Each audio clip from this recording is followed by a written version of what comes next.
ఈ 5 సంవత్సరాల పరిస్థితి ఏమిటి అని గమనిస్తే కేంద్రం నుంచి రావాల్సిన డెవల్యూషన్స్ కూడా మన రాష్ట్రానికే కాదు అన్ని రాష్ట్రాలకు కూడా రాష్ట్రానికి వచ్చి డెవల్యూషన్స్ కూడా తగ్గిన పరిస్థితుల్లో ఈ రాష్ట్రం ప్రయాణం చేసిందని కూడా మనం చూసిన పరిస్థితులు అధ్యక్ష అదే రకంగా అధ్యక్ష రాష్ట్రానికి అత్యంత కీలకమైన వ్యవసాయము విద్య మహిళా సాధికారత ఇటువంటి రంగాల మీద అధ్యక్ష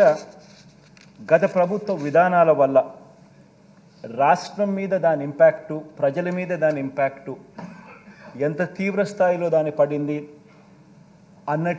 అటువంటి పరిస్థితుల్లో కూడా మనం ప్రయాణం చేస్తూ రాష్ట్రాన్ని 5 సంవత్సరాలలో ఈ ముందుకు నడపవలసిన పరిస్థితి వచ్చింది అధ్యక్ష ఇక 4వది అధ్యక్ష రాష్ట్ర విభజన తర్వాత ఇప్పటికీ కూడా అధ్యక్ష మనం ఎదుర్కొంటున్న ఇబ్బందులు మనల్ని ఇప్పటికి కూడా యావరేజ్ 96.91 ఉంటే 96.91 ఉంటే మన రాష్ట్రంలో వచ్చేసరికి 83.29తో రాష్ట్రంలో అధ్యక్ష 36 రాష్ట్రాలు యూనియన్ 29 రాష్ట్రాలు ప్లస్ 7 యూనియన్ టెరిటరీలు అంటే మొత్తం 36 ఉంటే అధ్యక్ష యూనియన్ టెరిటరీస్ అండ్ రాష్ట్రాలు పుట్ టుగెదర్ మన రాష్ట్రం we're figuring ourselves in the bottom most 32 అంటే చివరి బాటంలో 32 ర్యాంక్లో మనం ఉన్నాం 36లో ఆ రకమైన అధ్వానమైన పరిస్థితిలో మనం ఉన్న పరిస్థితి కనిపిస్తుంది అధ్యక్ష అంటే అటువంటి పరిస్థితిలో మనం రావడం జరిగింది అటువంటి పరిస్థితిలో ఎడ్యుకేషన్ మీద మనం ట్రస్ట్ ఇవ్వడం ఎంత అవసరమో మనం భావించి ట్రస్ట్ ఇవ్వడం మొదలుపెట్టడం జరిగింది అధ్యక్ష సిమిలర్లీ అధ్యక్ష రైతుల పరిస్థితి కూడా ఒకసారి గమనించినట్టయితే అది కూడా అంతే అధ్యక్ష 87,612 కోట్ల రూపాయల అధ్యక్ష రుణాలన్నీ కూడా రైతులందరికీ కూడా మొదటి సంతకంతోనే తాను మాఫీ చేస్తాను బ్యాంకుల్లో పెట్టిన బంగారం నేను ఇంటికి రావాలి అని అంటే చంద్రబాబు ముఖ్యమంత్రి కావాలి అని చెప్పి రకరకాలుగా టీవీలలో అడ్వర్టైజ్మెంట్లు వేయడము ప్రతి చోట కూడా అబద్ధాలతో మోసాలతో మీటింగులు పెట్టడం ఇవన్నీ చెప్పి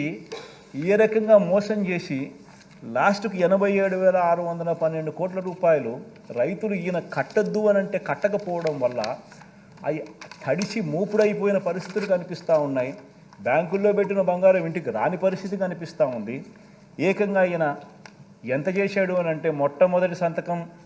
రుణమాఫీ అని చెప్పిన వ్యక్తి మొట్టమొదటి సంతకం రుణమాఫీ కదా దేవుడు ఎరుగు 5 ఏళ్ళు కలిపి కూడా కేవలం 15,000 కోట్ల రూపాయలు కూడా రైతులకు ఇవ్వని పరిస్థితి అధ్యక్ష దీంతో రైతులు జీవితాలే నిజంగానే అగమ్యగోచరంగా కూడా తయారైన పరిస్థితులు కూడా మన కళ్ళతోనే మనం చూసాం